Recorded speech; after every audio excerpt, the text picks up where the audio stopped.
আসসালামু আলাইকুম রহমতুল্লাহি ওয়া বারাকাতুহু। নবী করিম সাল্লাল্লাহু আলাইহি ওয়াসাল্লামের জীবনী আর রাহিকুল মাখতুম আমরা শুনছিলাম। আজকের পর্বে আমরা শুনব মক্কা বিজয়ের পরবর্তী ঘটনা প্রবাহ। আল্লাহুম্মা সাল্লি আলা মুহাম্মাদ ওয়া আলা আলি মুহাম্মাদ কামা সাল্লাইতা আলা ইব্রাহিম ওয়া আলা আলি ইব্রাহিম ইন্নাকা হামিদুম মাজিদ। আল্লাহুম্মা বারিক আলা মুহাম্মাদ ওয়া আলা আলি মুহাম্মাদ কামা বারাকতা আলা ইব্রাহিম ওয়া আলা আলি ইব্রাহিম ইন্নাকা হামিদুম মাজিদ। ইসলামী সৈন্য মারুজ জাহরান হতে মক্কার দিকে। ওই সকালে মঙ্গলবার ৮ম হিজরির ১৭ রমজান রাসূলুল্লাহ সাল্লাল্লাহু আলাইহি ওয়াসাল্লাম মারুজ জাহরান হতে মক্কা অভিমুখে রওনা হলেন। তিনি আব্বাস রাদিয়াল্লাহু আনহুকে এ বলে নির্দেশ প্রদান করলেন যে আবু সুফিয়ানকে উপত্যকার সংকীর্ণতার উপর পর্বত প্রান্তে থামিয়ে রাখবে, যাতে ওই পথ দিয়ে গমনাগমনকারী আল্লাহর সৈনিকদের সে সচক্ষে প্রত্যক্ষ করতে পারে। আব্বাস রাদিয়াল্লাহু আনহু রাসূলুল্লাহ সাল্লাল্লাহু আলাইহি ওয়াসাল্লামের নির্দেশ পালন করলেন। এদিকে গোত্রগুলো নিজ নিজ পতাকা বহন করছিলেন এবং সেখান দিয়ে যখন কোনো গোত্র গমন করত তখন আবু সুফিয়ান জিজ্ঞেস করতেন, এ সকল লোকজন কারা? উত্তরে আব্বাস রাদিয়াল্লাহু আনহু উদাহরণস্বরূপ বলতো, বনু সুলাইম। আবু সুফিয়ান তখন বলতেন, সুলাইমের সঙ্গে আমার কি সম্পর্ক? অতঃপর পরবর্তী গোত্রের গমনের সময় আবু সুফিয়ান জিজ্ঞেস করলেন, এরা কারা? আব্বাস রাদিয়াল্লাহু আনহু বললেন, মুজাইনা। আবু সুফিয়ান বললেন, মুজাইনার সঙ্গে আমার সম্পর্ক কি? এমনইভাবে গোত্রগুলো এক এক করে গমন করল। যখন কোনো গোত্র গমন করত তখন আবু সুফিয়ান আব্বাস রাদিয়াল্লাহু আনহুকে তার সম্পর্কে জিজ্ঞেস করতেন। যখন তার প্রশ্নের উত্তর দেয়া হতো তখন তিনি গোত্রের নাম ধরে বলতেন, এর সঙ্গে আমার সম্পর্ক কি? অতঃপর রাসূলুল্লাহ সাল্লাল্লাহু আলাইহি ওয়াসাল্লাম যখন তার সবুজ দলের মাঝে অত্যন্ত জাঁকজমক জমকালো অবস্থার মধ্য দিয়ে আগমন করলেন, তিনি মুহাজির ও আনসারদের দ্বারা পরিবেষ্টিত ছিলেন। এখানে মানুষ ব্যতিরেকে শুধু লোহার বেড়া দেখা যাচ্ছিল। আবু সুফিয়ান বললেন, সুবহান আল্লাহ, হে আব্বাস, এরা কারা? তিনি বললেন, আনসার এবং মুহাজিরগণের জাঁকজমকপূর্ণ অবস্থার মধ্য দিয়ে রাসূলুল্লাহ সাল্লাল্লাহু আলাইহি ওয়াসাল্লামের আগমন করছেন। আবু সুফিয়ান বললেন, এদের সঙ্গে প্রতিদ্বন্দ্বিতা করার ক্ষমতা কি কারো কখনো হতে পারে? এরপর আরো বললেন, আবুল ফজল, তোমার ভাতিজার রাজত্ব আল্লাহ বড় জবরদস্ত করে দিয়েছেন। আব্বাস রাদিয়াল্লাহু আনহু বললেন, আবু সুফিয়ান, এ হচ্ছে নবুয়াতি সম্মান। সুফিয়ান বললেন, হ্যাঁ, এখন তো তাই বলতে হবে। এ সময়ে আরো একটি ঘটনা ঘটে যায়। আনসারদের পতাকা ছিল সাদ বিন উবাদা রাদিয়াল্লাহু আনহু এর নিকট। তিনি আবু সুফিয়ানের নিকট দিয়ে যেতে যেতে বললেন, আজ রক্তক্ষরণ ও মারপিটের দিন। আজ হারামকে হালাল করা হবে। আল্লাহ আজ কুরাইশদের ভাগ্যে অপমান নির্ধারিত করে রেখেছেন। অতঃপর যখন রাসূলুল্লাহ সাল্লাল্লাহু আলাইহি ওয়াসাল্লাম সেখান দিয়ে অতিক্রম করছিলেন তখন আবু সুফিয়ান বললেন, ইয়া রাসূল আল্লাহ, আপনি সে কথা শোনেননি যা সাদ বলল? তিনি বললেন, সাদ কি বলেছেন? আবু সুফিয়ান বললেন, এ কথা বলেছে। একথা শুনে উসমান রাদিয়াল্লাহু আনহু এবং আব্দুর রহমান বিন আউফ রাদিয়াল্লাহু আনহু আরজ পেশ করলেন, হে আল্লাহর রাসূল সাল্লাল্লাহু আলাইহি ওয়াসাল্লাম, আমরা এই ভয় করছি সাদ আবার না জানি কুরাইশদের মারধর শুরু করে দেয়। আল্লাহর রাসূল সাল্লাল্লাহু আলাইহি ওয়াসাল্লাম বললেন, না, তা হবে না, বরং আজকের দিনটি হবে সেদিন যেদিন কাবা ঘরের যথাযোগ্য মর্যাদা প্রদর্শিত হবে। আজকের দিনটি হবে সেদিন যেদিন আল্লাহ তাআলা কুরাইশদের ইজ্জত প্রদান করবেন। এরপর নবী করিম সাল্লাল্লাহু আলাইহি ওয়াসাল্লাম লোক পাঠিয়ে সাদ রাদিয়াল্লাহু আনহুর নিকট থেকে পতাকা আনিয়ে নিয়ে তার পুত্র কায়েসের হাতে প্রদান করেন। উদ্দেশ্য ছিল এটা তাকে বুঝতে দেয়া যে পতাকাখানা তার হাতেই রইল, তার থেকে বের হল না। অবশ্য একথাও বলা হয়েছে, নবী করিম সাল্লাল্লাহু আলাইহি ওয়াসাল্লাম পতাকা নিয়ে জুবাইর রাদিয়াল্লাহু আনহুর হাতে প্রদান করেছিলেন। আকস্মিকভাবে ইসলামী সৈন্য কুরাইশদের মাথার উপরে। রাসূল করিম সাল্লাল্লাহু আলাইহি ওয়াসাল্লাম যখন আবু সুফিয়ানের নিকট হতে চলে গেলেন তখন আব্বাস রাদিয়াল্লাহু আনহু তাকে বললেন, শীঘ্র এখন মক্কায় নিজ সম্প্রদায়ের নিকট প্রত্যাবর্তন করো। আবু সুফিয়ান অত্যন্ত দ্রুততার সঙ্গে মক্কায় ফিরে এসে উচ্চকণ্ঠে এ বলে আহ্বান জানালেন, ও হে কুরাইশগণ, মুহাম্মদ সাল্লাল্লাহু আলাইহি ওয়াসাল্লাম এমন এক বিশাল বাহিনী নিয়ে মক্কা আগমন করছেন যার সঙ্গে মোকাবেলা বা প্রতিদ্বন্দ্বিতা করার ক্ষমতা কারো নেই। কিন্তু যারা আবু সুফিয়ানের গৃহে প্রবেশ করবে তারা আশ্রিত হবে। একথা শুনে তার স্ত্রী হিন্দা বিনতে উতবা এসে তার গোফ ধরে বলল, মেরে ফেলো এ চর্বিযুক্ত ও শক্ত মাংসধারী মশককে। এরূপ সংবাদ পরিবেশনকারী ও পূর্বাভাস দাতা বিনষ্ট হোক। আবু সুফিয়ান বলল, তোমাদের সর্বনাশ হোক। দেখো, তোমাদের জীবন সম্পর্কে মহিলা যেন তোমাদের ধোকায় নিক্ষেপ না করে, কারণ মুহাম্মদ সাল্লাল্লাহু আলাইহি ওয়াসাল্লাম এত অধিক সংখ্যক সৈন্য আগমন করছেন যে এর সঙ্গে মোকাবেলা করার সাধ্য কারও নেই। এমত অবস্থায় যে আবু সুফিয়ানের ঘরে প্রবেশ করবে সে আশ্রয় লাভ করবে। লোকেরা বলল, আল্লাহ যেন তোমাকে ধ্বংস করে। তোমার বাড়ি আমাদের কতজনের আশ্রয়স্থান হবে? আবু সুফিয়ান বললেন, আরও কথা আছে। যারা ভিতর থেকে নিজ নিজ ঘরের দরজা বন্ধ রাখবে তারাও আশ্রিত বলে গণ্য হবে। অধিকন্তু যারা মসজিদুল হারামে গিয়ে প্রবেশ করবে তারাও আশ্রিত বলে গণ্য হবে। একথা শোনার পর লোকেরা সকলে নিজ নিজ ঘর ও মসজিদুল হারাম অভিমুখে পলায়ন করতে থাকল। তবে কিছু সংখ্যক লম্পটকে তারা মুসলিমগণের বিরুদ্ধে লেলিয়ে দিল এবং বলল যে এদেরকে আমরা অগ্রভাগে রাখছি। যদি কুরাইশগণ কৃতকার্য হয় তাহলে আমরা তাদের সঙ্গে মিলিত হব, কিন্তু যদি তাদের খুব মারধর করা হয় তাহলে আমাদের নিকট হতে যা কিছু চাওয়া হবে আমরা মেনে নেব। মুসলিমগণের সঙ্গে যুদ্ধ করার জন্য এ সকল নির্বোধ কুরাইশগণ ইকরামা বিন আবু জাহল, সাফওয়ান বিন উমাইয়া এবং সুহাইল বিন আমরের পরিচালনায় খান্দামায় একত্রিত হল। তাদের মধ্যে বনু বকর গোত্রের হিমাস বিন কায়স নামক এক লোকও ছিল, যে ইতোপূর্বে অস্ত্র ঠিকঠাক করছিল। এ প্রেক্ষিতে তার স্ত্রী একদিন বলেছিল, আমি যা কিছু দেখছি তা কিসের জন্য প্রস্তুত হচ্ছে? সে বলল, মুহাম্মদ ও তার সাথীদের সঙ্গে মোকাবেলার জন্য প্রস্তুত হচ্ছে। স্ত্রী বলল, আল্লাহর কসম, মুহাম্মদ সাল্লাল্লাহু আলাইহি ওয়াসাল্লাম এবং তার সঙ্গে সাথীদের মোকাবেলায় কোনো কিছুই টিকতে পারবে না। সে বলল, আল্লাহর শপথ, আমার আশা আমি মুহাম্মদ সাল্লাল্লাহু আলাইহি ওয়াসাল্লাম এর কোনো সঙ্গীকে তোমার খাদেম করে ছাড়ব। তারপর সে বলল, তারা যদি প্রতিদ্বন্দ্বিতায় আসে তবে আমার কোনো আপত্তি হবে না। এ হচ্ছে পূর্ণাঙ্গ অস্ত্র, লম্বা ফলা বিশিষ্ট বর্ষা এবং আকস্মিক আক্রমণাত্মক দুধার বিশিষ্ট তরবারি রয়েছে। খান্দামার যুদ্ধে এ ব্যক্তিও এসেছিল। জু তুয়া নামক স্থানে ইসলামী সৈন্য অগ্রগমনের এক পর্যায়ে রাসূলুল্লাহ সাল্লাল্লাহু আলাইহি ওয়াসাল্লামের বাহিনী মারুজ জাহরান হতে জু তুয়ায় গিয়ে পৌঁছলেন। সে সময় আল্লাহ প্রদত্ত বিজয়ীর সম্মানের জন্য অত্যধিক বিনয়ের সঙ্গে নবী করিম সাল্লাল্লাহু আলাইহি ওয়াসাল্লাম স্বীয় মস্তক এমনভাবে অবনমিত রেখেছিলেন যে দাড়ির লোম সাওয়ারির খড়ির সঙ্গে লেগে গেছিল। নবী করিম সাল্লাল্লাহু আলাইহি ওয়াসাল্লাম জু তুয়ায় গিয়ে সেনাবাহিনীর শৃঙ্খলা বিধান ও বিন্যাস করে নিলেন। ডান পাশে নিযুক্ত করলেন খালিদ বিন ওয়ালিদ রাদিয়াল্লাহু আনহুকে। সেই স্থানে ছিল আসলাম, সুলাইম, গিফার, মুজাইনা, জুহাইনা এবং আরো অন্যান্য গোত্রসমূহ। খালিদ বিন ওয়ালিদ রাদিয়াল্লাহু আনহুকে নির্দেশ দেওয়া হল, নিচু অঞ্চল দিয়ে মক্কায় প্রবেশ করবে। কুরাইশগণ প্রতিবন্ধকতা সৃষ্টি করলে তাদের সকলকে হত্যা করে দেবে। তারপর সাফা পাহাড়ের উপর নবী করিম সাল্লাল্লাহু আলাইহি ওয়াসাল্লামের সঙ্গে সাক্ষাৎ করবে। জুবাইর বিন আওয়াম রাদিয়াল্লাহু আনহু ছিলেন বাম পাশে। তার সঙ্গে ছিল রাসূল করিম সাল্লাল্লাহু আলাইহি ওয়াসাল্লামের পতাকা।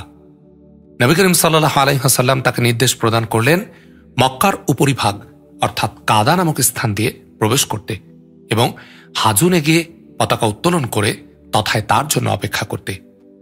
পদাতিক সৈন্যদের নেতৃত্বে ছিলেন আবু উবাইদা রাদিয়াল্লাহু আনহু।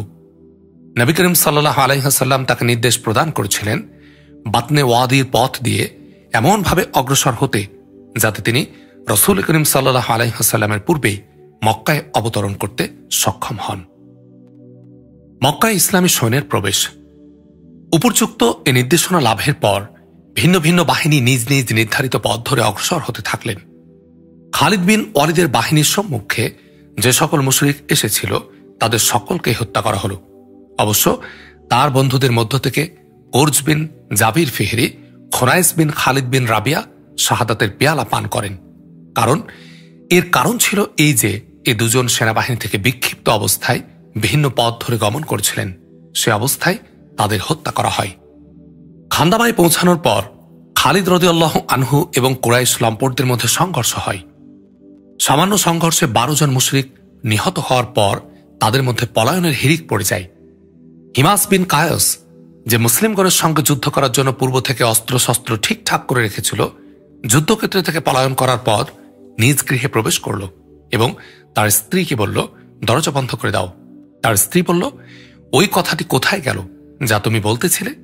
উত্তরে সে বলল, তুমি যদি খান্দামায় যুদ্ধের অবস্থা দেখতে, যখন সাফওয়ান ও ইকরামা পলায়ন করতে উদ্যত হয় এবং উন্মুক্ত তরবারি দিয়ে আমাদের অভ্যর্থনা জ্ঞাপন করা হয়, যা হাতের কবজি ও মাথার খুলিগুলোকে এমনভাবে কর্তন করছিল যে পিছনে তাদের গর্জন ও গোলমাল ছাড়া আর কিছুই শোনা যাচ্ছিল না, তবে তুমি নিন্দনীয় একটুও কথা বলতে পারতে না। এরপর খালিদ রাদিয়াল্লাহু আনহু দৃপ্তপদে মক্কার গলিপথগুলো অতিক্রম করে সাফা পাহাড়ের উপর রাসূলুল্লাহ সাল্লাল্লাহু আলাইহি ওয়াসাল্লামের সঙ্গে মিলিত হন। এদিকে জুবাইর রাদিয়াল্লাহু আনহু অগ্রভাগে এগিয়ে গিয়ে হাজুন নামক স্থানে ফাতাহ মসজিদের নিকট রাসূলুল্লাহ সাল্লাল্লাহু আলাইহি ওয়াসাল্লামের পতাকা উত্তোলন এবং তার জন্য একটি তাঁবু নির্মাণ করেন। অতঃপর সেখান থেকে একটানা অবস্থান করতে থাকলেন যতক্ষণ না রাসূলুল্লাহ সাল্লাল্লাহু আলাইহি ওয়াসাল্লাম সেখানে আগমন করলেন। মসজিদুল হারামে রাসূলুল্লাহ সাল্লাল্লাহু আলাইহি ওয়াসাল্লামের প্রবেশ ও মূর্তি অপসারণ। এরপর রাসূলুল্লাহ সাল্লাল্লাহু আলাইহি ওয়াসাল্লাম উঠলেন এবং সম্মুখে পেছনে ডান বামে মোতায়েন আনসার ও মুহাজির পরিবেষ্টিত অবস্থায় অত্যন্ত জাঁকজমকের সঙ্গে মসজিদুল হারামে আগমন করলেন। মসজিদুল হারামে আগমনের পর সর্বাগ্রে তিনি হাজরে আসওয়াদ চুম্বন করলেন এবং তারপর আল্লাহর ঘর তাওয়াফ করলেন। ওই সময় রাসূলুল্লাহ সাল্লাল্লাহু আলাইহি ওয়াসাল্লামের হাতে একটি কামান বা ধনুক ছিল এবং আল্লাহর ঘরের আশপাশে ও ছাদের উপর ৩৬০টি মূর্তি ছিল। নবী করিম সাল্লাল্লাহু আলাইহি ওয়াসাল্লাম সে ধনুক দ্বারা মূর্তিগুলোকে আঘাত করতে করতে বলছিলেন, যা আল হাক্কু ওয়া যাহাকাল বাতিল ইন্নাল বাতিলা কানা যাহুকা, কুল জা আল হাক্কু ওয়া মা ইবদিউল বাতিলু ওয়া মা ইউঈদু। হক এসেছে, বাতিল বিলুপ্ত হয়েছে। বলো, সত্য এসে গেছে, আর মিথ্যে নতুন করে আবির্ভাব ঘটবে না, আর তার পুনরাবৃত্তিও হবে না। সূরা আল ইসরা আয়াত 18, সূরা সাবা আয়াত 49। নবী করিম সাল্লাল্লাহু আলাইহি ওয়াসাল্লামের আঘাতে মূর্তিগুলো ভূপতিত হচ্ছিল। তিনি রাসূলুল্লাহ সাল্লাল্লাহু আলাইহি ওয়াসাল্লাম নিজের উটের পিঠে আরোহণ করে তাওয়াফ সম্পন্ন করেন এবং ইহরাম অবস্থায় না থাকার কারণে শুধু তাওয়াফ করাই যথেষ্ট মনে করেন। তাওয়াফ সম্পন্ন করার পর উসমান বিন তলহা রাদিয়াল্লাহু আনহুকে ডেকে নিয়ে তার কাছ থেকে কাবা ঘরের চাবি গ্রহণ করেন। অতঃপর তার নির্দেশক্রমে কাবা ঘর খোলা হয় এবং তিনি ভেতরে প্রবেশ করেন। এ সময় অভ্যন্তরস্থ ছবিগুলো তার দৃষ্টিগোচর হয়। তাদের মধ্যে ইব্রাহিম আলাইহিস সালাম এর প্রতিকৃতিও ছিল। তাদের হাতে ভবিষ্যৎ কথন সম্পর্কিত তীর ছিল। এ দৃশ্য দেখে বললেন, আল্লাহ তাআলা ওই সকল মুশরিকদেরকে ধ্বংস করুন। আল্লাহর কসম, ওই দুজন কখনো ভবিষ্যৎ জানার জন্য এ ধরনের তীর ব্যবহার করেননি। কাবাঘরের অভ্যন্তরে কাঠের তৈরি একটি কবুতরের প্রতিকৃতির তার চোখে পড়ে। এই প্রতিকৃতিটি তিনি নিজ হাতে সম্পূর্ণভাবে ধ্বংস করে ফেলেন। অন্যান্য মূর্তিগুলোকেও তার নির্দেশে মুছে ফেলা হয়। কাবাঘরের ভিতরে রাসূলুল্লাহ সাল্লাল্লাহু আলাইহি ওয়াসাল্লামের সালাত আদায় এবং কুরাইশদের নিকট ভাষণ প্রদান। এরপর নবী করিম সাল্লাল্লাহু আলাইহি ওয়াসাল্লাম ভিতর থেকে কাবাঘরের দরজা বন্ধ করে দেন। উসামা এবং বিলাল রাদিয়াল্লাহু আনহুমা ভিতরেই ছিলেন। অতঃপর তিনি দরজার সামনের দেয়ালের অভিমুখী হন এবং দেয়াল থেকে মাত্র ৩ হাত দূরত্বে থেমে যান। এই অবস্থায় নবী করিম সাল্লাল্লাহু আলাইহি ওয়াসাল্লামের বাম পাশে থাকে 2টি স্তম্ভ, ডান পাশে থাকে 1টি এবং পিছনে 3টি। ওই সময় কাবা ঘরটি ছিল 6 স্তম্ভ বিশিষ্ট। অতঃপর নবী করিম সাল্লাল্লাহু আলাইহি ওয়াসাল্লাম সেখানে সালাত আদায় করেন। সালাতান্তে আল্লাহর ঘরের ভিতরের অংশগুলো তিনি ঘুরে ফিরে দেখতে থাকেন এবং তাকবীর ও একত্ববাদের আয়াতগুলো উচ্চারণ করতে থাকেন। অতঃপর কাবা ঘরের দরজা খুলে দেন। রাসূলুল্লাহ সাল্লাল্লাহু আলাইহি ওয়াসাল্লাম কি করেন তা প্রত্যক্ষ করার জন্য বিশাল সংখ্যক কুরাইশ কাবা ঘরের সম্মুখে কাতারবন্দী অবস্থায় ছিল। দরজার 2 অংশ ধারণ করে নিম্নভাগে দণ্ডায়মান কুরাইশদের সম্বোধন করে নবী করিম সাল্লাল্লাহু আলাইহি ওয়াসাল্লাম বললেন, আল্লাহ ছাড়া অন্য কোনো উপাস্য নেই, তিনি একক, তার কোনো শরিক নেই। তিনি তার অঙ্গীকার পূর্ণ করে দেখিয়েছেন, তার বান্দাদের সাহায্য করেছেন এবং তিনি এককভাবে সমস্ত দলকে পরাজিত করেছেন। শুনে রেখো, আল্লাহর ঘরের চাবি সংরক্ষণ এবং হাজিদের পানি পান করানোর সম্মান ছাড়া সমস্ত সম্মান অথবা পূর্ণতা অথবা রক্ত প্রবাহিত করা আমার এ দুপদতলে রইল। স্মরণ রেখো, ভুলবশত হত্যা যা লাঠি সোটা দ্বারা হয়ে থাকে তা ইচ্ছাকৃত হত্যার অন্তর্ভুক্ত হবে এবং তার জন্য শোণিতপাতের খেসারত দিতে হবে, অর্থাৎ 100 উট দিতে হবে, যার মধ্যে 40টি হবে গর্ভবতী। হে কুরাইশগণ, আল্লাহ তাআলা তোমাদের হাতে জাহিলিয়াত যুগের অহংকার এবং পূর্বপুরুষদের গৌরব খতম করে দিয়েছেন। সমস্ত মানুষ আদম আলাইহিস সালামের সন্তান এবং তিনি ছিলেন মাটির তৈরি। এরপর সূরা আল হুজুরাতের 13 নম্বর আয়াত, ইয়া আইয়ুহান নাসু ইন্না খলাকনাকুম মিন যাকারিন ওয়া উনসা ওয়া জাআলনাকুম শুউবান ওয়া ক্বাবাইলা লিতাআরাফু ইন্না আকরামাকুম ইনদাল্লাহি আতকাকুম ইন্নাল্লাহা আলিমুন খবীর।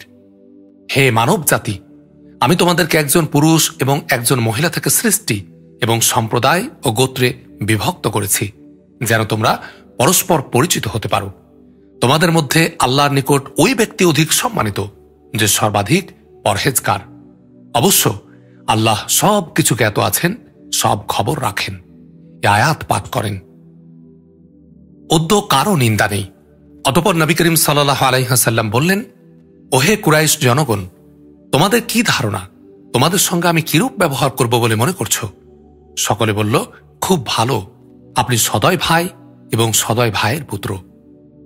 নবী করিম সাল্লাল্লাহু আলাইহি ওয়াসাল্লাম বললেন, তাহলে তোমরা জেনে রেখো যে আমি তোমাদের সঙ্গে ঠিক সেরূপ কথাই বলেছি যেমনটি ইউসুফ আলাইহিস সালাম তার ভাইদের সঙ্গে বলেছিলেন যে আজ তোমাদের জন্য কোনো নিন্দা নেই, যাও, আজ তোমাদের সকলকে মুক্তি দেয়া হলো।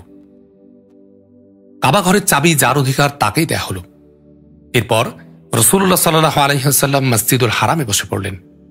আলী রাদিয়াল্লাহু আনহু বলেছেন, যার হাতে চাবি ছিল তিনি নবী করিম সাল্লাল্লাহু আলাইহি ওয়াসাল্লামের খিদমতে উপস্থিত হয়ে বললেন, হুজুর, আমাদের জন্য হাজীদের পানি পান করানোর সম্মানের সঙ্গে কাবা ঘরের চাবি সংরক্ষণের সম্মানও একই সঙ্গে প্রদান করুন।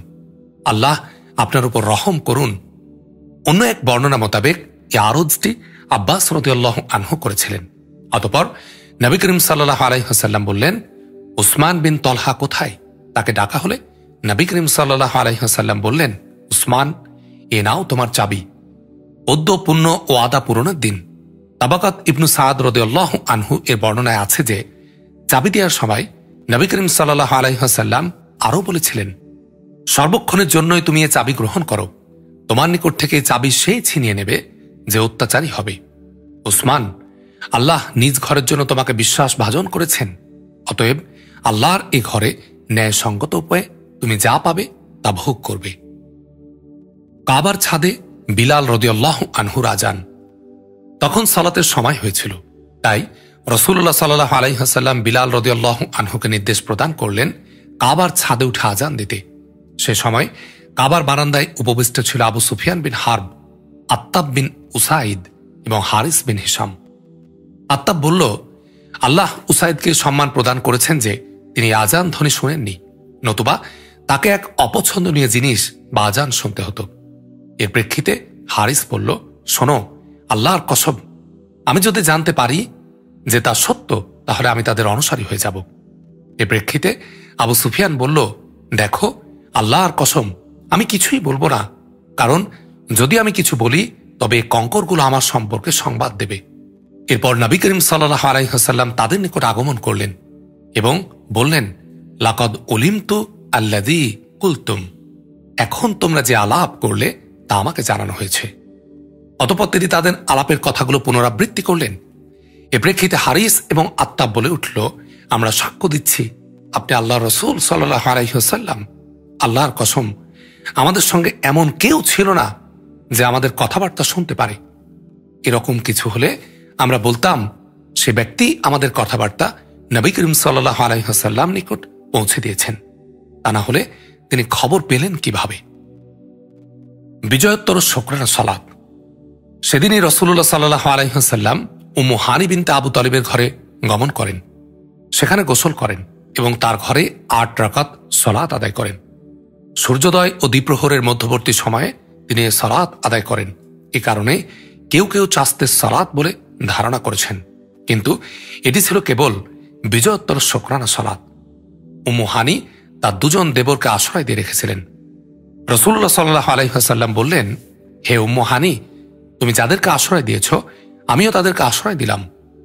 তার এ ঘোষণার কারণ ছিল উম্মু হানির ভাই আলী রাদিয়াল্লাহু আনহু বিন আবু তালিব এ দুজনকে হত্যা করতে চেয়েছিলেন। এ কারণে উম্মু হানি এ দুজনকে ঘরের দরজা বন্ধ করে গোপনে রেখেছিলেন। নবী করিম সাল্লাল্লাহু আলাইহি ওয়াসাল্লাম যখন সেখানে গমন করলেন তখন তাদের সম্পর্কে জিজ্ঞেস করলেন এবং উপযুক্ত ঘোষণা দিলেন। বড় বড় পাপীদের রক্ত মূল্যহীন সাব্যস্ত করা হল। মক্কা বিজয়ের দিন রাসূলুল্লাহ সাল্লাল্লাহু আলাইহি ওয়াসাল্লাম বড় বড় পাপীদের মধ্য থেকে 9 ব্যক্তির রক্ত মূল্যহীন সাব্যস্ত করে নির্দেশ প্রদান করেন, যদি তাদেরকে কাবার পর্দার নিচেও পাওয়া যায় তবুও তাদের হত্যা করা হবে। তাদের নাম হচ্ছে যথাক্রমে 1 আব্দুল উজ্জা বিন খাতাল, 2 আবদুল্লাহ বিন সাদ বিন আবু সারাহ, 3 ইকরামা বিন আবু জাহল, 4 হারিস বিন নুফাইল বিন ওহাব, 5 মাকিস বিন সাবাবা, 6 হাব্বার বিন আসওয়াদ, 7 ও 8 ইবনু খাতালের দুদাসী যারা কবিতার মাধ্যমে নবী করিম সাল্লাল্লাহু আলাইহি ওয়াসাল্লামের বদনাম রটাত, 9 সারাহ যে আব্দুল মুত্তালিবের সন্তানদের মধ্যে কারো দাসী ছিল। এর নিকটে হাতিব লিখিত পত্রখানা পাওয়া গিয়েছিল। ইবনু আবি সারার ব্যাপার ছিল উসমান ইবনু আফফান তাকে নিয়ে রাসূলুল্লাহ সাল্লাল্লাহু আলাইহি ওয়াসাল্লামের খিদমতে উপস্থিত হলেন এবং তার প্রাণ রক্ষার জন্য সুপারিশ করলেন। নবী করিম সাল্লাল্লাহু আলাইহি ওয়াসাল্লাম তাকে ক্ষমা করে ইসলাম ধর্মে দীক্ষিত করলেন। কিন্তু এর পূর্বে নবী করিম সাল্লাল্লাহু আলাইহি ওয়াসাল্লাম এ আশায় দীর্ঘক্ষণ নীরব থাকলেন যে কোনো সাহাবী উঠে এসে তাকে হত্যা করবে, কারণ এ ব্যক্তি ইতোপূর্বে একবার ইসলাম গ্রহণ করে মদিনা হিজরত করেছিল, কিন্তু পরবর্তী সময়ে সে পুনরায় মুরতাদ হয়ে গিয়েছিল। তবুও তার পরবর্তী সময়ের কার্যকলাপ ইসলামের সৌন্দর্য বর্ধনে আয়না স্বরূপ ছিল। আল্লাহ তার উপর সন্তুষ্ট হন। ইকরামা বিন আবু জাহল পলায়নের অবস্থায় ইয়ামানের পথ ধরে চলে যায়, কিন্তু তার স্ত্রী নবী করিম সাল্লাল্লাহু আলাইহি ওয়াসাল্লামের খিদমতে উপস্থিত হয়ে আশ্রয় প্রার্থনা করলে তিনি তাকে আশ্রয় প্রদান করেন। এরপর সে ইকরামার পশ্চাৎ অনুসরণ করে তাকে নিয়ে আসে। মক্কায় প্রত্যাবর্তনের পর সে ইসলাম গ্রহণ করে এবং তার ঈমানের অবস্থা খুব ভালো থাকে। ইবনু খাতাল কাবার ঘরের পর্দা ধরে ঝুলছিল। একজন সাহাবী নবী সাল্লাল্লাহু আলাইহি ওয়াসাল্লামের নিকট উপস্থিত হয়ে তাকে তার সম্পর্কে অবগত করালে তিনি তাকে হত্যার নির্দেশ প্রদান করেন, ফলে তাকে হত্যা করা হয়। মাকিস বিন সাবাবাকে নুমাইলা বিন আবদুল্লাহ হত্যা করেন। মাকিসও পূর্বে মুসলিম হয়েছিল, কিন্তু পরে এক আনসারীকে হত্যা করে মুরতাদ হয়ে গিয়েছিল। হারিস রাসূলুল্লাহ সাল্লাল্লাহু আলাইহি ওয়াসাল্লামকে খুব কষ্ট দিত। এ ব্যক্তিকে আলী রাদিয়াল্লাহু আনহু হত্যা করেন। হাব্বার বিন আসওয়াদ হচ্ছে সে ব্যক্তি যে রাসূলুল্লাহ সাল্লাল্লাহু আলাইহি ওয়াসাল্লামের কন্যা জয়নাব রাদিয়াল্লাহু আনহাকে তার হিজরতের প্রাক্কালে তীক্ষ্ণ অস্ত্রবিদ্ধ করেছিল, যাতে তিনি উটের হাওদা হতে একখণ্ড কঠিন পাথরের উপর পড়ে যান এবং এর ফলে তার গর্ভপাত হয়ে যায়। মক্কা বিজয়ের সময় এ ব্যক্তি পলায়ন করে। পরবর্তী সময়ে সে ইসলাম গ্রহণ করে, অতঃপর তার ঈমানের অবস্থা ভালো থাকে। ইবনু খাতালের দুদাসীর একজনকে হত্যা করা হয়। দ্বিতীয়জন আশ্রয় প্রার্থনা করলে তাকে আশ্রয় দেয়া হয়, অতঃপর সে ইসলাম গ্রহণ করে। অনুরূপভাবে সারার জন্য আশ্রয় প্রার্থনা করা হলে তাকে তা দেয়া হয় এবং পরে সে ইসলাম গ্রহণ করে। সার কথা হচ্ছে 9 জনের মধ্যে 4 জনকে হত্যা করা হয় এবং 5 জনকে ক্ষমা করা হয়। এরা সকলেই ইসলাম গ্রহণ করে। হাফেজ ইবনু হাজার লিখেছেন, যাদের রক্ত মূল্যহীন সাব্যস্ত করা হয় তাদের প্রসঙ্গে আবু মাসআর হারিস বিন তালাতিল খুজাইর উল্লেখ রয়েছে। আলী রাদিয়াল্লাহু আনহু তাকে হত্যা করেন। ইমাম হাকিম এ তালিকায় কাব বিন জুহাইরের উল্লেখ করেছেন। কাবের ঘটনা প্রসিদ্ধ ছিল। পরে সে তিনি ইসলাম গ্রহণ করেন এবং রাসূলুল্লাহ সাল্লাল্লাহু আলাইহি ওয়াসাল্লামের প্রশংসা করেন। এ তালিকাভুক্ত ছিল ওয়াহসি বিন হারব এবং আবু সুফিয়ানের স্ত্রী হিন্দা বিনতে উতবা, যারা ইসলাম গ্রহণ করেছিল।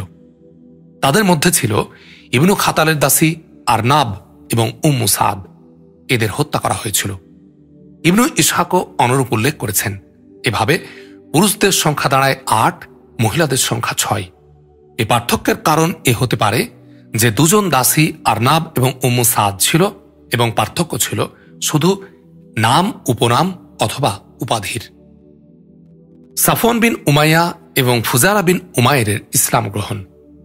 সাফওয়ানের রক্ত মূল্যহীন সাব্যস্ত করা হয়নি, কিন্তু যেহেতু সে ছিল কুরাইশদের একজন বড় নেতা, সেহেতু তার নিজ জীবনের ভয় ছিল যথেষ্ট। এ কারণে সে পলায়ন করেছিল।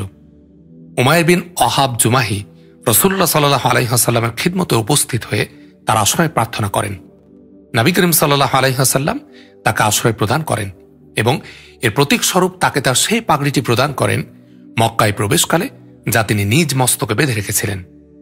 উমাইর যখন সাফওয়ানের নিকট পৌঁছল, তখন সে জিদ্দা হতে ইয়ামান যাওয়ার উদ্দেশ্যে সমুদ্র যাত্রার প্রস্তুতি নিচ্ছিল। উমাইর তাকে ফিরিয়ে আনলেন। তাকে 2 মাস সময় দেবার জন্য সে রাসূলুল্লাহ সাল্লাল্লাহু আলাইহি ওয়াসাল্লামকে অনুরোধ জানালে তিনি বললেন, তোমাকে 4 মাস সময় দেয়া হলো। এরপর সাফওয়ান ইসলাম গ্রহণ করেন। তার স্ত্রী পূর্বেই ইসলাম গ্রহণ করেছিলেন। তাদের উভয়ের বিবাহ বন্ধন পূর্ববৎ বহাল রাখলেন।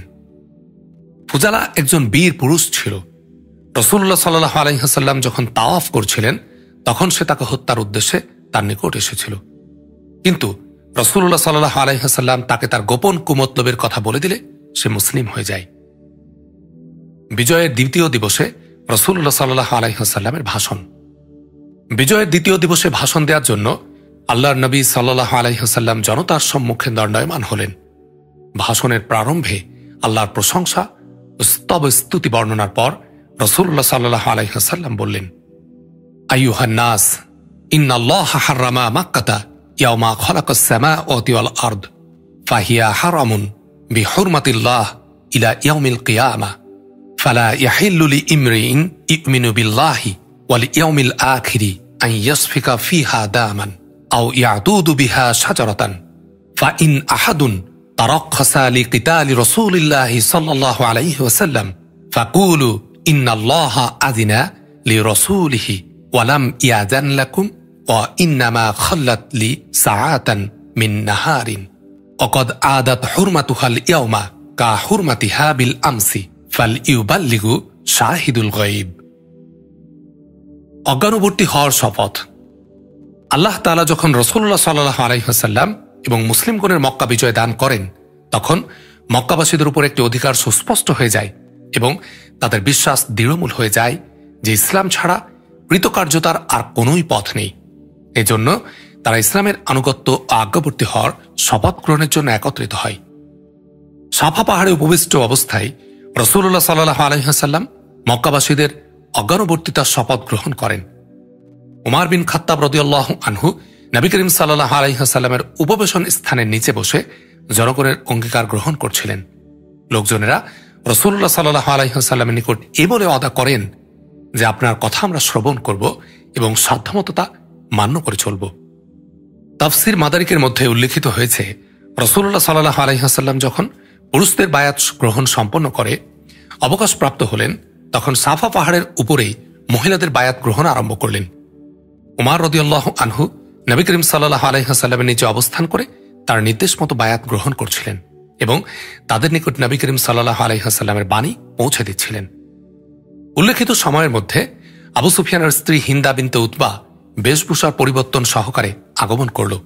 প্রকৃতই হামজা রাদিয়াল্লাহু আনহু এর লাশের সঙ্গে সে যে গর্হিত আচরণ করেছিল, সে কারণে ভীত সন্ত্রস্ত ছিল যে রাসূলুল্লাহ সাল্লাল্লাহু আলাইহি ওয়াসাল্লাম যদি তাকে চিনে ফেলেন। এদিকে রাসূলুল্লাহ সাল্লাল্লাহু আলাইহি ওয়াসাল্লাম বায়াত গ্রহণকালে ইরশাদ করলেন, আমি তোমাদের নিকট এ বলে অঙ্গীকার গ্রহণ করছি যে আমরা কখনো আল্লাহর সঙ্গে কাউকে শরীক করব না। উমর রাদিয়াল্লাহু আনহু ওই কথার পুনরাবৃত্তির মাধ্যমে মহিলাদের বায়াত গ্রহণ করেন যে তারা কখনো আল্লাহর সঙ্গে কাউকে শরীক করবে না। অতঃপর রাসূলুল্লাহ সাল্লাল্লাহু আলাইহি ওয়াসাল্লাম ইরশাদ করলেন, চুরি করবে না। এ প্রেক্ষিতে হিন্দা বলে উঠল, আবু সুফিয়ান কৃপণ ব্যক্তি, তার সম্পদ থেকে তার অজান্তে আমি যদি কিছু নেই তাহলে? আবু সুফিয়ান সেখানে উপস্থিত ছিলেন। বললেন, আমার সম্পদ থেকে তুমি যা নিয়ে নেবে তা তোমার জন্য হালাল হবে। হিন্দাকে চিনতে পেরে রাসূলুল্লাহ সাল্লাল্লাহু আলাইহি ওয়াসাল্লাম মৃদু হাসলেন এবং বললেন, তুমি হিন্দা? হিন্দা বলল, হে আল্লাহর রাসূল সাল্লাল্লাহু আলাইহি ওয়াসাল্লাম, আমি হিন্দা। অতীতে যা কিছু হয়েছে আমাকে ক্ষমা করে দিন। নবী করিম সাল্লাল্লাহু আলাইহি ওয়াসাল্লাম বললেন, আল্লাহ তোমাকে ক্ষমা করুন। অতঃপর নবী করিম সাল্লাল্লাহু আলাইহি ওয়াসাল্লাম বললেন, ব্যভিচার করবে না। প্রত্যুত্তরে হিন্দা বলল, আচ্ছা, স্বাধীন মহিলারা কি কখনো জেনা করে? নবী করিম সাল্লাল্লাহু আলাইহি ওয়াসাল্লাম বললেন, নিজ সন্তানদের হত্যা করবে না। হিন্দা বলল, বাল্যকালে আমরাও তাদের লালন পালন করেছি, কিন্তু বয়প্রাপ্ত হওয়ার পর আপনারা তাদের হত্যা করেছেন। এজন্য তারা এবং আপনিই ভালো জানেন। প্রকাশ থাকে যে হিন্দার সন্তান হানজালা বিন আবু সুফিয়ান বদরের যুদ্ধ নিহত হয়েছিল। হিন্দার মুখ থেকে একথা শুনে উমার রাদিয়াল্লাহু আনহু হাসতে হাসতে চিত হয়ে শুয়ে পড়লেন এবং নবী করিম সাল্লাল্লাহু আলাইহি ওয়াসাল্লামও মৃদু মৃদু হাসলেন। অতঃপর নবী করিম সাল্লাল্লাহু আলাইহি ওয়াসাল্লাম বললেন, কাউকে মিথ্যা অপবাদ দেবে না। হিন্দা বলল, আল্লাহর কসম, মিথ্যা অপবাদ অত্যন্ত খারাপ কথা। আপনি বাস্তবিকই হিদায়াত ও উত্তম চরিত্রের নির্দেশ প্রদান করেছেন। অতঃপর নবী করিম সাল্লাল্লাহু আলাইহি ওয়াসাল্লাম বললেন, কোন সদুপদেশে রাসূল সাল্লাল্লাহু আলাইহি ওয়াসাল্লামের অবাধ্য হবে না। হিন্দা বলল, আল্লাহর কসম, আমরা এমন মনোভাব নিয়ে এ বৈঠকে বসিনি যে আপনার অবাধ্য হব। অতঃপর রাসূলুল্লাহ সাল্লাল্লাহু আলাইহি ওয়াসাল্লামের খিদমত থেকে ফিরে এসে হিন্দা তার উপাস্য মূর্তিটি ভেঙে ফেলে। মূর্তি ভাঙার সময় সে বলছিল, আমরা তোমার সম্পর্কে ভ্রান্তির মধ্যে নিপতিত ছিলাম, আমাদের সেই ভুল এখন ভেঙে গেছে। সহিহুল বুখারীতে বর্ণিত আছে, হিন্দা বিনতে উতবা রাসূলুল্লাহ সাল্লাল্লাহু আলাইহি ওয়াসাল্লামের নিকটে এসে আরজ করল, হে রাসূলুল্লাহ সাল্লাল্লাহু আলাইহি ওয়াসাল্লাম, জমিনের বুকে তার চেয়ে বেশি প্রিয় আমার নিকট কেউ ছিল না যে আপনাকে অপমান করতে পারে। অতঃপর আজকের দিনে জমিনের বুকে আমার নিকট সেই অধিক প্রিয় আপনাকে যে অপমান করে তার বিরুদ্ধে যুদ্ধ করে।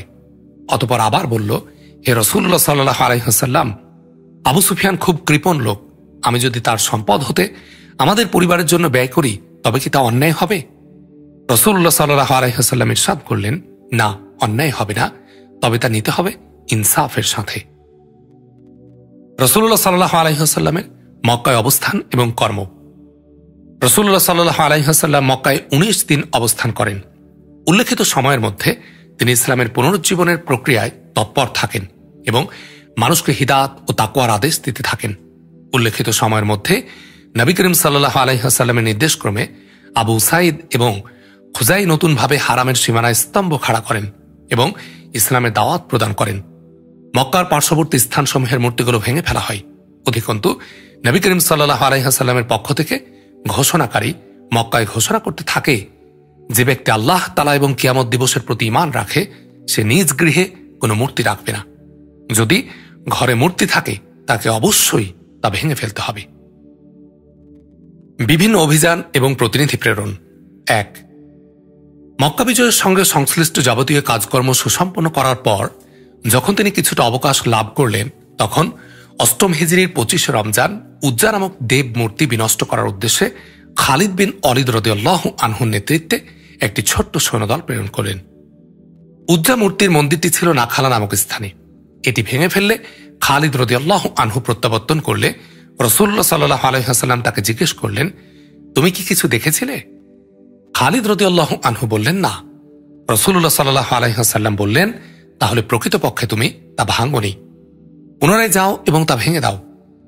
উত্তেজিত খালিদ রাদিয়াল্লাহু আনহু কোষমুক্ত তরবারি হস্তে পুনরায় সেখানে গমন করলেন।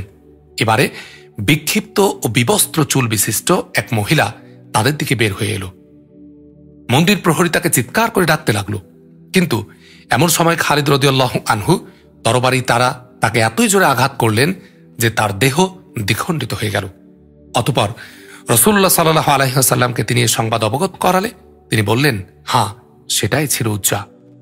এখন তোমাদের দেশে তার পূজা অর্চনার ব্যাপারে সে নিরাশ হয়ে পড়েছে, অর্থাৎ কোনোদিন তার আর পূজা অর্চনা হবে না। 2. এরপর নবী করিম সাল্লাল্লাহু আলাইহি ওয়াসাল্লাম সে মাসেই আমর ইবনুল আস রাদিয়াল্লাহু আনহুকে সুয়া নামক দেবমূর্তি ভাঙার জন্য প্রেরণ করেন। এই মূর্তিটি ছিল মক্কা হতে 150 কিলোমিটার দূরত্বে রিহাত নামক স্থানে বনু হুজাইলের একটি দেব মূর্তি। আমর যখন সেখানে গিয়ে পৌঁছেন তখন প্রহরী জিজ্ঞেস করল, তোমরা কি চাও? তিনি বললেন, আল্লাহ নবী সাল্লাল্লাহু আলাইহি ওয়াসাল্লাম এই মূর্তি ভেঙে ফেলার জন্য আমাদের নির্দেশ প্রদান করেছেন। সে বলল, তোমরা এই মূর্তি ভেঙে ফেলতে পারবে না। আমর রাদিয়াল্লাহু আনহু বললেন, কেন? সে বলল, প্রাকৃতিক নিয়মেই তোমরা বাধাপ্রাপ্ত হবে। আমর রাদিয়াল্লাহু আনহু বললেন, তোমরা এখনো বাতিলের উপর রয়েছ? তোমাদের উপর দুঃখ এই মূর্তিটি কি দেখে কিংবা শোনে?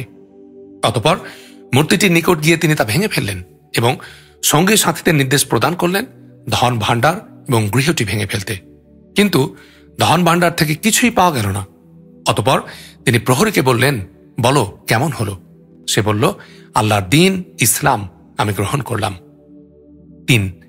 এ মাসে সাদ বিন জায়েদ আশহালা রাদিয়াল্লাহু আনহু এর নেতৃত্বে 20 জন ঘোড়সাওয়ার সৈন্য প্রেরণ করে মানাত দেবমূর্তি ধ্বংসের উদ্দেশ্যে। উদাইদের নিকট মুসাল্লা নামক স্থানে আওস, খাজরাজ, গাসসান এবং অন্যান্য গোত্রের উপাস্য ছিল মানাত মূর্তি। সাদ রাদিয়াল্লাহু আনহু এর বাহিনী যখন সেখানে গিয়ে পৌঁছেন তখন মন্দিরের প্রহরী বলল, তোমরা কি চাও? তারা বললেন, মানাত দেবমূর্তি ভেঙে ফেলার উদ্দেশ্যে আমরা এখানে এসেছি। সে বলল, তোমরা জানো এবং তোমাদের কার্য জানে। সাদ মানাত মূর্তির দিকে অগ্রসর হতে গিয়ে একজন উলঙ্গ, কালো, বিক্ষিপ্ত চুল বিশিষ্ট মহিলাকে বেরিয়ে আসতে দেখতে পেলেন। সে আপন বক্ষদেশ চাপড়াতে চাপড়াতে হায় হায় রব উচ্চারণ করছিল। প্রহরী তাকে লক্ষ্য করে বলল, মানাত, তুমি এই অবাধ্যদের ধ্বংস করো। কিন্তু এমন সময় সাদ রাদিয়াল্লাহু আনহু তরবারির আঘাত তাকে হত্যা করলেন। অতঃপর মূর্তিটি ভেঙে টুকরো টুকরো করে দিলেন। ধন ভাণ্ডারে ধন দৌলত কিছুই পাওয়া যায়নি। 4. উজ্জা নামক দেবমূর্তিটি ভেঙে ফেলার পর খালিদ বিন ওয়ালিদ রাদিয়াল্লাহু আনহু প্রত্যাবর্তন করলে রাসূলুল্লাহ সাল্লাল্লাহু আলাইহি ওয়াসাল্লাম 8ম হিজরির শাওয়াল মাসেই বনু জাজিমা গোত্রের নিকট তাকে প্রেরণ করেন। উদ্দেশ্য ছিল আক্রমণ না করে ইসলাম প্রচার।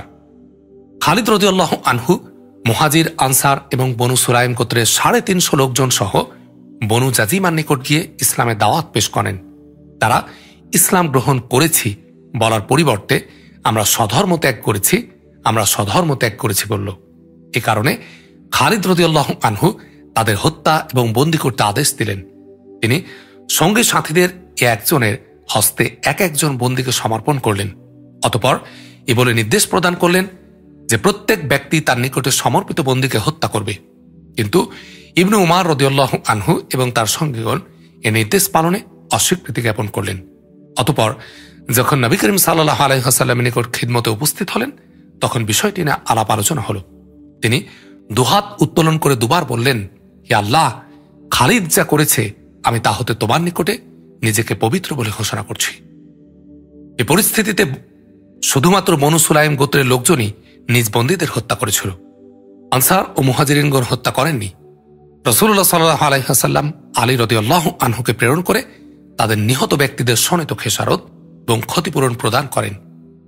এই ব্যাপারটিকে কেন্দ্র করে খালিদ রাদিয়াল্লাহু আনহু আব্দুর রহমান বিন আওফ রাদিয়াল্লাহু আনহুর মাঝে কিছু উত্তপ্ত বাক্য বিনিময় এবং সম্পর্কের অবনতি হয়েছিল।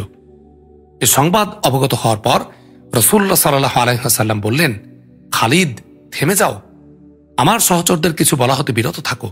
আল্লাহর কসম, যদি উহুদ পাহাড় সোনা হয়ে যায় এবং তার সমস্তই তোমরা আল্লাহর পথে খরচ করে দাও, তবুও আমার সাহাবাদের মধ্যে হতে কোনো একজনেরও এক সকাল কিংবা এক সন্ধ্যার ইবাদতের নেকি অর্জন করতে পারবে না। মক্কা বিজয়ের যুদ্ধ ছিল প্রকৃত মীমাংসাকারী যুদ্ধ এবং মক্কা বিজয় ছিল প্রকৃত বিজয়, যা মুশরিকদের শক্তিমাত্র অহংকারকে এমনভাবে চূর্ণ বিচূর্ণ করে দিয়েছিল যে আরব উপদ্বীপে শিরক ও মূর্তি পূজার আর কোনো অবকাশ ছিল না। কারণ মুসলিম ও মুশরিক এই উভয় পক্ষ বহির্ভূত সাধারণ শ্রেণীর মানুষ অত্যন্ত কৌতূহলের সঙ্গে ব্যাপারটি লক্ষ্য করে যাচ্ছিল যে মুসলিম ও মুশরিকদের সংঘাতের পরিণতিটা কি রূপ নেয়। সাধারণ গোষ্ঠীভুক্ত মানুষ এটা ভালোভাবেই অবগত ছিল যে শক্তি সত্যের উপর প্রতিষ্ঠিত থাকবে, কেবলমাত্র সে শক্তি হারামের উপর সে অধিকার প্রতিষ্ঠা করতে সক্ষম হবে। তাদের বিশ্বাসকে অধিক বলীয়ান করেছিল অর্ধ শতাব্দী পূর্বে সংগঠিত আবরাহা ও তার হস্তি বাহিনীর ঘটনা। আল্লাহর ঘরের উপর আক্রমণ চালানোর উদ্দেশ্যে অগ্রসরমান হস্তি বাহিনী কিভাবে ধ্বংসপ্রাপ্ত ও নিশ্চিহ্ন হয়েছিল তা তৎকালীন আরববাসীগণ সরাসরি প্রত্যক্ষ করেছিল। প্রকাশ থাকে যে হুদায়বিয়ার সন্ধি চুক্তি ছিল বিরাট বিজয়ের চাবিকাঠি। এ সন্ধি চুক্তির ফলে শান্তি ও নিরাপত্তার পথ প্রশস্ত হয়েছিল। মানুষ প্রকাশ্যে একে অন্যের সঙ্গে আলাপ আলোচনা করতে এবং ইসলাম সম্পর্কে মত বিনিময় করতে সক্ষম হয়েছিল। মক্কায় যারা গোপনে ইসলাম গ্রহণ করেছিলেন, এ চুক্তির ফলে তারা স্বীয় দিন সম্পর্কে প্রকাশ্যে কথাবার্তা বলা, প্রচারের সুযোগ লাভ করেন এবং এ চুক্তির ফলে শান্তি ও নিরাপত্তার একটি বাতাবরণ সৃষ্টি হওয়ার ফলে বহু লোক ইসলামের সুশীতল ছায়াতলে আশ্রয় গ্রহণ করেন। এর ফলে ইসলামী সৈন্যের সংখ্যা অত্যন্ত দ্রুত গতিতে বৃদ্ধিপ্রাপ্ত হতে থাকে। ইতোপূর্বে যে ক্ষেত্রে কোনো যুদ্ধেই 3000-এর বেশি মুসলিম সৈন্য সমাবেশ করা সম্ভব হয়নি, সেক্ষেত্রে মক্কা বিজয়ের অভিযানে 10,000 মুসলিম সৈন্য অংশগ্রহণ করেন। এই মীমাংসাকারী যুদ্ধ মানুষের দৃষ্টির সম্মুখে শ্রেষ্ঠ পর্দা উন্মোচিত করে দিয়েছিল, যা ইসলাম গ্রহণের পথে ছিল একটি বিরাট অন্তরায় স্বরূপ। এই বিজয়ের পর সমগ্র আরব উপদ্বীপের ধর্মীয় ও রাজনৈতিক গণ প্রদীপ্ত সূর্যালোকে উদ্ভাসিত হয়ে উঠেছিল। মক্কা বিজয়ের পর ধর্মীয় ও প্রশাসনিক দায় দায়িত্ব মুসলিমগণের হাতে এসে গিয়েছিল। হুদায়বিয়ার সন্ধি চুক্তির পর মুসলিমগণের অনুকূলে পরিবর্তনের যে সহায়ক ধারা সূচিত হয়েছিল, মক্কা বিজয়ের মাধ্যমে তা পূর্ণতা প্রাপ্ত হয়। অধিকন্তু এ বিজয়ের ফলে সমগ্র আরব উপদ্বীপে মুসলিমগণের অধিকার ও আধিপত্য সুপ্রতিষ্ঠিত হয়ে যায়, যার ফলে আরবের গোত্রসমূহের সামনে একটি মাত্র পথ খোলা রইল যে তারা বিভিন্ন গোত্রের প্রতিনিধির আকারে রাসূলুল্লাহ সাল্লাল্লাহু আলাইহি ওয়াসাল্লামের খিদমতে উপস্থিত হয়ে ইসলামের দাওয়াত কবুল করবে এবং ইসলামের বিস্তৃতির জন্য বিশ্বের বিভিন্ন ভূখণ্ডে ছড়িয়ে পড়বে। এ মর্মে তাদের প্রস্তুতি পর্ব পরবর্তী 2 বছরে পূর্ণতা প্রাপ্ত হয়। আলহামদুলিল্লাহি রাব্বিল আলামিন। আগামী পর্বে নবী করিম সাল্লাল্লাহু আলাইহি ওয়াসাল্লামের নবুয়তের 3য় স্তর আমরা আলোচনা শুরু করব ইনশাআল্লাহ। আগামী পর্বটি শোনার আহ্বান জানিয়ে আজকে এখানে শেষ করছি। আসসালামু আলাইকুম ওয়া রাহমাতুল্লাহ।